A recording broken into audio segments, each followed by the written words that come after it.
Hi, it's a Spelling Bee. Today's episode of Reading Bug Adventures is sponsored by Sourcebooks and their latest book in the New York Times bestselling How to Catch series, How to Catch a Gingerbread Man by Adam Wallace. Please help support our sponsor by purchasing How to Catch a Gingerbread Man and others in this hilarious series at thereadingbug.com or your local independent bookstore. Hi, reader. Welcome back for part 2 of our Korea adventure. Part 1 was released earlier, so be sure to go back and listen if you haven't already. Reading Bug Adventures is written, performed, and produced by all of us at the Reading Bug, our family-owned independent bookstore. If you love Reading Bug Adventures, please consider supporting our small business with a Reading Bug box subscription. Subscriptions are perfect for any occasion, and what could be better than a box of books personalized to the unique age, interests, and reading level of the reader? Reading Bug Box brings our special small bookstore touch right to your doorstep. Subscribe today at readingbugbox.com. And don't forget about our special podcast pack. Design your own Reading Bug Adventures book bag and find all sorts of goodies inside, including stickers, pencils, book plates, and more. Simply scroll down the homepage at thereadingbug.com and click on Podcast Pack to get yours. Or you can shop with us anytime at thereadingbug.com, where you can choose from millions of books and gifts for children and grown-ups, find recommendations from our staff, and even select custom care packages hand-picked with love. Now, before we get started on today's adventure, let me thank a few special friends. A great big hello and thank you to our newest patrons, Lilia and Cora, and Ben from Albuquerque, New Mexico.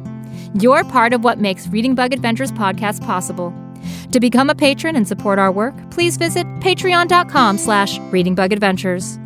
Thanks to all of our patrons, past, present, and future, and to all of our sponsors as well. Okay, reader, I think it's time to get back to our Korea adventure, don't you? Great! Are you ready? Then count with me. 1, 2, 3, let's fly! It's a Reading Bug adventure. There's lots of fun in store. Just inside our book bag, there's new places to explore. Grab your crayons and paper and your imaginations too. The Reading Bug and I can't wait to share our trip with you.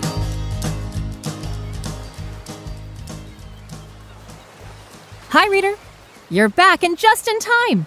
We've traveled all the way to Jeju Island in Korea, along with the Reading Bug, the Spelling Bee, and the Bookworm, with the hope that we can meet and dive with the Haenyeo women of the island.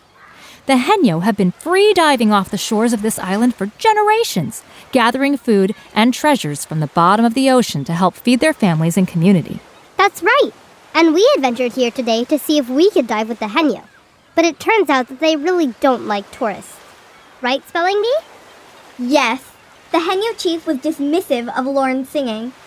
DISMISSIVE. Can you believe it? I can't. I thought you sang beautifully, Lauren. Thank you, Bookworm. One silver lining of this adventure so far is that we did make a new friend, didn't we? Our friend Heejin Park is an anthropologist whose grandmother was a Haenyeo. She's busy trying to convince the Haenyeo chief to let us dive with them. Wouldn't that be spectacular? Lauren, reader, look! Here comes Heejin now. Heejin, you're back. I sure hope you have some good news for us. This is my very first adventure, and I was hoping we'd be able to do something really special. You're in luck, little bookworm. I do have good news for you. After she and I discussed it, the chief admitted that she actually did like your song, Lauren. Ha ha! I've still got it. The chief agreed. You can dive with the Haenyeo today as long as I take responsibility for your safety and make sure that you do not distract the Haenyeo divers. Free diving is very serious work, and it can be very dangerous, so she does not want your presence to put any of the Haenyeo at risk. That's great, Heejin. Of course we'll stay out of their way. Thank you so much. Yeah, thank you. Thank you. Like me, you're going to need to wear scuba gear for your dive today. The Haenyeo can hold their breath for more than 3 minutes underwater, which is very difficult and very dangerous. While we're underwater, we'll breathe air out of an oxygen tank. I have some equipment that I can lend you. Thank you, Heejin. Should we put on our wetsuits now and get ready for the dive? You'll have time to do that while the Haenyeo gather together in the Bultuke to pray to the goddess Grandmother Solmunde for their safety. They pray to a goddess? Oh, yes. Long ago, Koreans believed that things like trees, rivers, and animals were filled with spirits, and that some people, called shamans, could communicate with these spirits. This belief is called shamanism. Even though today many Jeju Island's residents are Buddhist or Christian, the Haenyeo continue to practice shamanistic rituals that have been handed down for hundreds of years. While we wait, here's a modern song that one of the Haenyeo wrote. It's translated into English for you and tells the story of Grandmother Sulmundae. Lauren, can you please read it aloud to us? I've read a little about Grandmother Sulmundae, but I'd love to hear more. Of course. Let me see. We pray to Sulmundae, the goddess, who is the grandmother and protector of the Haenyeo. From soil she carried in her skirt into the sea, she built our island as she walked back and forth steadily, until her skirt became so worn that the debris that remained fell from its holes and created the craters in Jeju's volcanoes. When she lay down to rest, fields were created from her body, and her long dark hair turned into the grass and trees. Her body fluid turned into seaweed, fish, conch, and abalone that spread throughout the vast stretches of the sea to provide sustenance for those who worship at her knee. Now we, because it is the Haenyeo's destiny, harvest these precious jewels of the sea. We pray to you, Grandmother, to guide our way, and ask that you keep us safe on our dives today.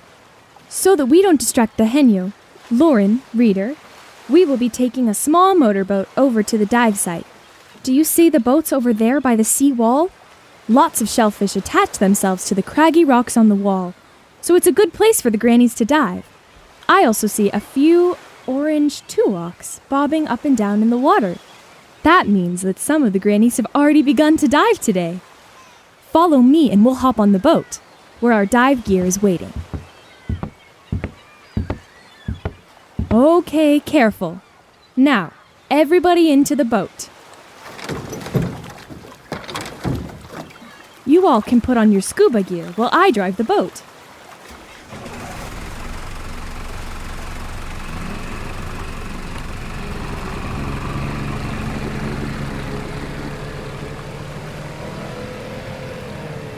Okay, reader, let's do what Heejin said and put on our gear. Look, she has laid out wetsuits, BCDs, flippers, masks, and oxygen tanks for us. Let's get them on now, starting with the wetsuits. Where's my wetsuit and gear, Lauren? Oh, I'm afraid they don't make scuba gear for worms or for bugs. You three will need to climb into my mask to stay dry and out of harm's way. That's a great idea, Lauren. I certainly don't want to wind up in some fish's tummy. That's right. Just wait right here while our reader friend and I get dressed, and I'll let you know when I'm ready for you to get into my mask.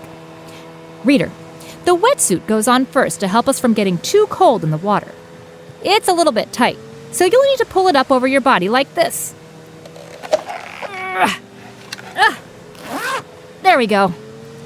Next comes the weight belt around our middle. Do you remember from our scuba diving adventure how the weight belt helps us drop down below the ocean's surface? Excellent.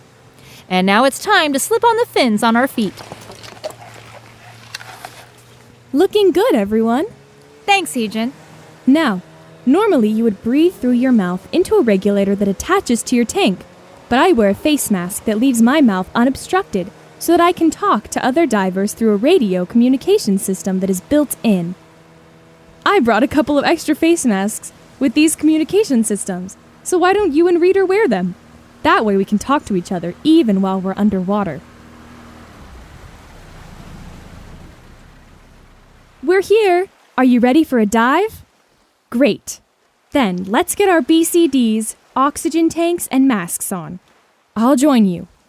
Reader, remember that BCD stands for Buoyancy Compensation Device. It's the vest here with the oxygen tank on the back. The vest can fill with air to help us come back up to the surface when we've finished our dive. Let's put them on together. Great! And now for our masks. Reading bug? Spelling bee? Bookworm, that's your cue. Hop on in. Great! Now, everybody, masks on! Now that we've got our face masks on, let's test the communication system. Can you hear me? Lauren? Reader? I can. Yes, Heejin, we all can. Reader, can you hear me? Great! Then we're ready to join the Henyo in the water. Henyo are able to stay underwater for up to 3 minutes without breathing, but then they have to come back up to the surface to take another breath. With our oxygen tanks and masks, we'll be able to stay down longer and observe them.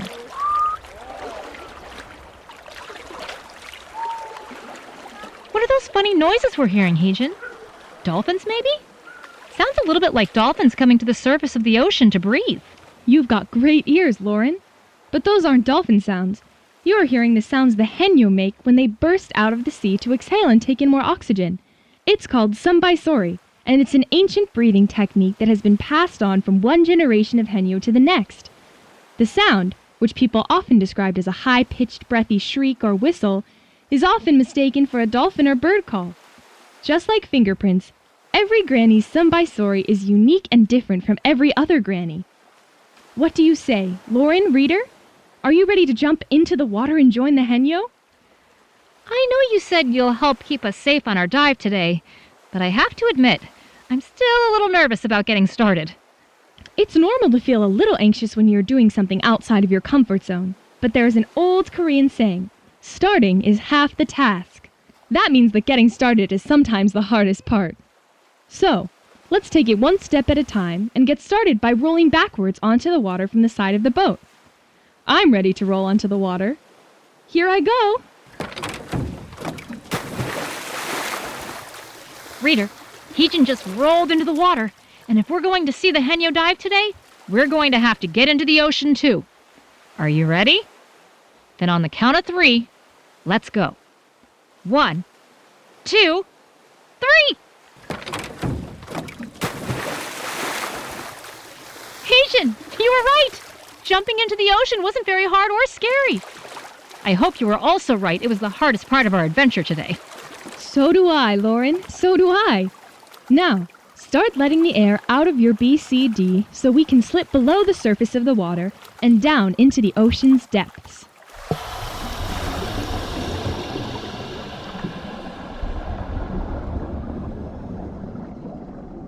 Oh, wow.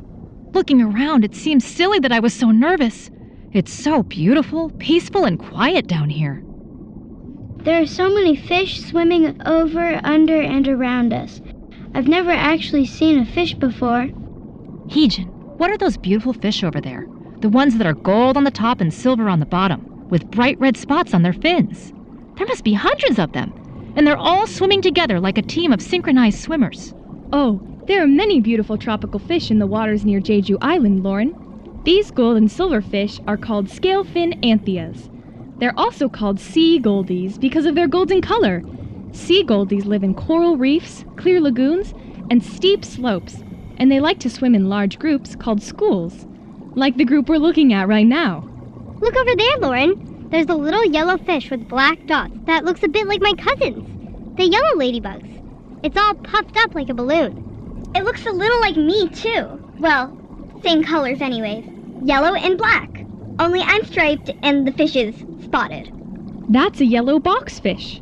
Yellow boxfish can grow as big as 18 inches, but this one must be very young because it's much smaller. Young boxfish are bright yellow like this little one, but the brightness fades as they get older. That little boxfish is swimming all alone because boxfish are solitary animals. That means they like to live alone and do not travel in schools like the scale-fin anthias do. Whoa, what's that crazy-looking fish over there? It has a brown body, but the lower half of it is covered with large white spots. And look at its mouth. It's painted bright yellow with a white edge. It looks like it has a white mask over its eyes. That's one of my favorites. It's a clown triggerfish, and it's easy to see why it has that name, isn't it? Its spots, lines, head and face markings make it look like it's wearing clown makeup. I can't help but laugh every time I see one. I just love looking at all the fish. But look, just up ahead are the Henyo, and they aren't paying attention to the fish at all. Instead, they're swimming close to the rocks on the sea cliff or down on the ocean floor. That's because Henyo don't catch fish. They are mostly focused on gathering seaweed and harvesting mollusks. Mollusk. MOLLUSK. Mollusks are sea creatures with soft bodies that usually live inside shells, like clams, mussels, oysters, and scallops. Mollusks are distant cousins to worms like me. That's right, bee and worm. And the henyo are swimming at the bottom of the ocean and along the rocky cliffs that extend into the ocean, because that's where most mollusks like to stay. They really like finding conch in there. Don't conch live in those big spiral-shaped shells that are pink or orange on the inside? I remember that my grandmother told me if you hold a conch shell up to your ear, you can hear the ocean. I've tried it, and it's true. It's true that you hear something that sounds like the ocean, but it isn't the ocean. Scientists believe that when you hold a conch shell up to your ear, you are hearing the echo of the noise in the air all around you. The noise echoes inside the shell the same way that you hear your voice echoing when you shout in a cavern or cave or in a large empty room. Heejin, why do henyo like to collect conch? Is it because the conch shells are so pretty? Henyo collect conch shells because the sea snail, or conch, that lives inside each shell is a great delicacy. Delicacy. Delicacy. That means they're yummy to eat and rare. Right again! These sea snails are eaten raw in salads or cooked in burgers, chowders, fritters, and combos. They also collect conch shells for the pearls that are sometimes found inside of them. Did you know that my name, Heejin, means precious pearl in English? My mother named me this to remind me of my henyo ancestors who harvested these beautiful and rare jewels. Conch pearls can be many colors, including white, brown, and orange, but most conch pearls are pink. Wow, I had no idea that people ate the critters that lived inside conch shells, and I always thought that pearls were only found in oysters. Reader, look at the diver over there by the rocky coastline. I think she may have caught an octopus. It has 1, 2, 3, 4, 5, 6, 7, 8 arms. Definitely an octopus. Octopuses are also delicious to eat, but catching an octopus is dangerous. Even though octopuses aren't aggressive, they will defend themselves if they think they are in danger. They can release a poisonous venom, and they can also wrap their 8 arms around a diver, just like they wrap them around their prey. That means a henyo diver must knock the octopus out quickly, before it has a chance to attack her. Uh-oh. I don't think the granny diver knocked that octopus out, Heejin. The octopus just put one of its arms around the diver's waist, and another one around her arms. It looks like the octopus is trying to draw the henyo toward it.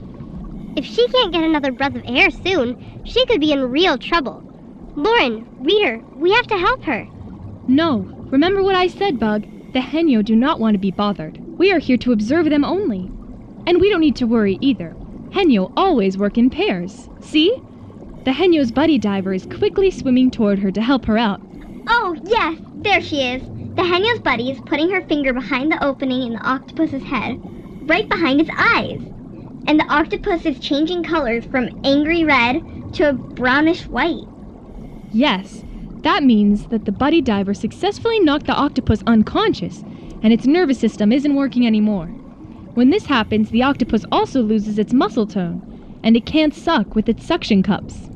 The buddy diver is now unwrapping the octopus's arms from around the other henyo's waist and arm, saving her from being injured by the octopus, and they are both swimming back up to the surface to take another breath of air. Wow, this adventure is incredible. That was pretty exciting, wasn't it?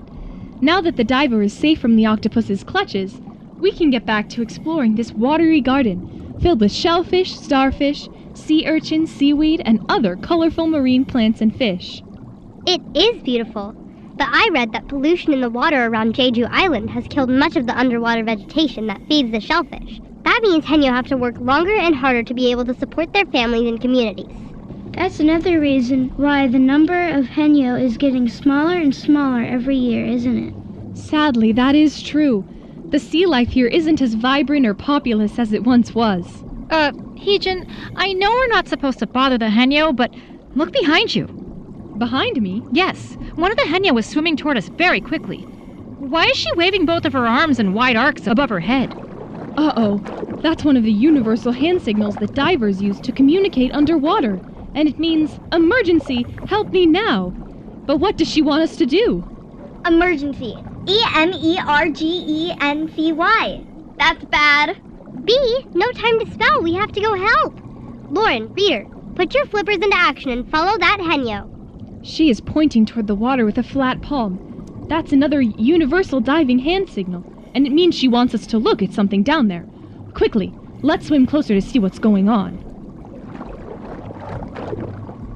Oh no, I think I see the problem. There are 2 divers on the ocean floor, and I think one of them may be stuck. It looks like she's trying to pull her hand free from a large rock. That's not a rock, it's an abalone. And it looks like the leather strap attached to her arm is stuck underneath it. Her buddy diver's trying to cut through the strap, but if she isn't able to cut through, she'll have to leave the trapped diver while she surfaces to take a breath. And if the trapped henyo passes out, she'll breathe in water and drown. We have to help. You're right, Bookworm, but what can we do? I don't know. I thought you'd tell me what to do. We need to get both divers oxygen. Fast. Lauren, Reader, you both have an alternate regulator attached to your BCD. Quickly, swim to the 2 henyo as fast as you can and place the alternate regulators into their mouths so that they can share the oxygen that's in your tanks. Then ball your fist and raise your thumb up. That's the hand sign that you're going to slowly take them back up to the surface as soon as we can release the trapped diver strap. I'll take my knife and help cut the leather band so we can all surface together. Hurry! Go! Okay, Reader, swim along with me. Ready? Let's go. Now, let's grab those extra regulators and give them to the henyo to help them breathe. Great work! Heejin, how are you doing with the leather strap? It's really stuck, but I think I can get it. And now that everyone is breathing oxygen from the tanks, we're not in mortal danger anymore. Just a little bit more, and... There! Got it! Great work, Heejin! Reader, remember how we tell these henyo divers that we're going to bring them to the surface? That's right. Ball your hand into a fist and raise up your thumb. Perfect! Okay, slowly now, follow me up to the surface, and make sure you keep a tight hold on the henyo.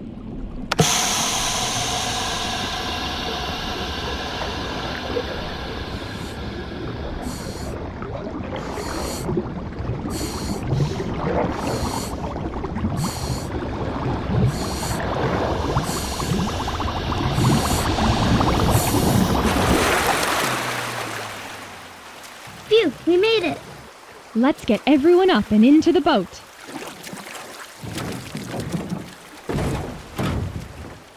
Is everybody okay? I think so. 도와주셔서 감사합니다. 46년을 다이빙을 해왔는데 이런 위험에 빠졌던 적은 없었어요. 절 구해주셨어요. What is she saying, Heejin? She says she's been diving for 46 years and never been in danger like this before. You saved her. She's very thankful. Oh, it's nothing. We're so grateful to be here and see how the henyo work to harvest food. I'm just glad we were in the right place at the right time so we could help the stuck diver. Lauren, Reader, Reading Bug, Spelling Bee, Bookworm, you wanted an adventure today and you sure found one. And judging by how thankful our new henyo friends are, I don't think you'll have any problem getting invited back for another dive with them, anytime you want. But now, I'm afraid we need to cut this dive a little short. These 2 grannies have had quite a scare, and I want to get them back to the shore. I think you should come with us, though. For a rescue like this, I'm sure the henyo will want to celebrate and give praise to Grandmother Sulmunde. It makes my mouth water to even think of the delicacies they will prepare for us back on shore. That octopus they captured will be used to make spicy stir-fried octopus, a popular and delicious Korean dish. There will be abalone porridge, seafood hot pot, sea urchin soup, grilled sea bream, hairtail fish, and gulfweed soup made with pork bones, onions, sour kimchi, vegetables, and gulfweed. Gulfweed? Oh, gulfweed is one of the kinds of seaweed that the henyo harvest. Can you join us? We would love to join you for tonight's celebration, Heejin. I do love trying new foods. But it's getting late, and I think we need to head home to our friends and family. Maybe we'll find a great Korean restaurant when we get back so we can try some of the wonderful dishes you'll be eating tonight and celebrate the amazing adventure we had with you today. What do you think, Reader? Please let the Henyo Collective know how much we enjoyed meeting and diving alongside such brave, strong women. We will never forget them. Come on, everyone. Let's get back into my magic book bag. You mean our adventure is over? I'm afraid every adventure has to come to an end. But don't worry, Bookworm. You can adventure with us anytime.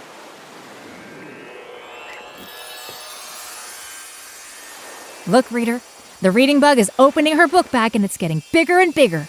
Big enough to fit us all inside. Okay, are you ready? Let's all flap our wings and fly back home together. Hop 3 times with me, then into my book bag. Here we go. 1 hop, 2 hops, 3 hops, and we're in. We've had a big adventure within our book bag, and I think we saved the day. We'll see you next time. Goodbye, book bag. Now it's time to fly away. Look, reader, the sights and sounds of Jeju Island and the Granny Mermaids are slowly fading, and I can see the whole island of Jeju as we climb higher and higher into the sky. For my very first adventure, that sure was exciting. When are we going to adventure together again? You can go on an adventure anytime, Bookworm. Just get yourself a great book and start reading. And if you like this adventure and want to learn more about the Haenyeo or Korea, you can find a list of all the books in my book bag at thereadingbug.com/adventures. I don't think I'll ever forget going underwater and seeing all those amazing fish, or helping to rescue the Haenyeo who got stuck on the ocean floor. You were all so brave. You were brave too, Bookworm. We were lucky to have you with us on today's adventure. And reader, you were brave too. We couldn't have done it without you, because When you're a reader, you're a leader. You're ready to learn about everything as you grow. You'll show this world that you can be anything. You could write a book or fly a plane, build a house with a giant crane. Whatever you do, one thing will be true. There's nothing you can't do. You can see it through just by being you.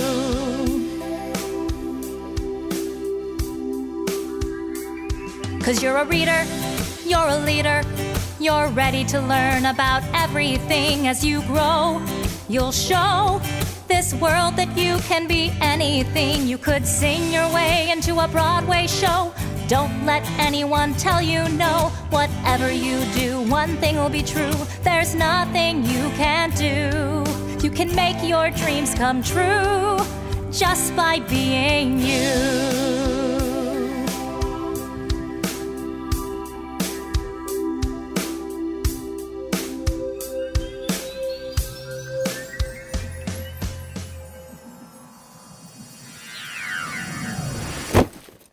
Hey, look, we're back. What an adventure. reader, what parts of today's adventure do you remember the most? What illustrations are you going to draw when the episode ends? Whatever you draw, I'm sure it will be incredible. We can't wait to see you next time. Goodbye. Goodbye. It's a reading bug adventure. There's lots of fun in store.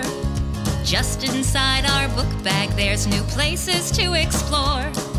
Grab your crayons and paper and your imaginations too. The reading bug and I can't wait to share our trip with you.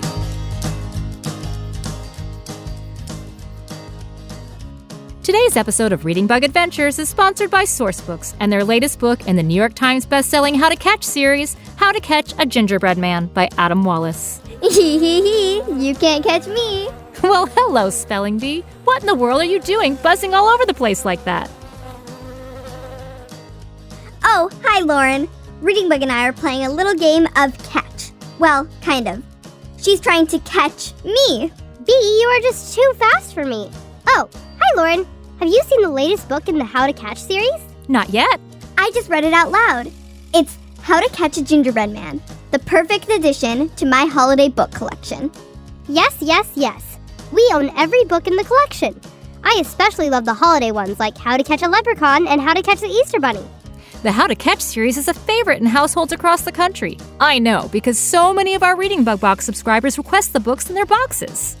Reading Bug, let's read How to Catch a Gingerbread Man out loud to Lauren. Great idea. Reader, you can read this hilarious book out loud too by purchasing it at thereadingbug.com or your local independent bookstore. Thank you to Sourcebooks for their ongoing support. Sourcebooks, changing lives book by book. And thanks to all of our individual sponsors. If you're interested in becoming a patron, please visit our page at patreon.com. Thank you for listening to Reading Bug Adventures. I'm Lauren Savage, and today's adventure was an original story written by Diane and Brandon Savage. This episode was performed by me, Chloe Savage, Riley Savage, Chesney Everett, and Matthew Shern. Music is by me and Ross Gruet. Sound mixing and mastery is by Resonate Recordings. The Reading Bug is our family-owned independent children's bookstore in California, and we're passionate about educating, entertaining, and engaging children of all ages. Learn more about us at thereadingbug.com and our personalized subscription service at readingbugbox.com. Thank you.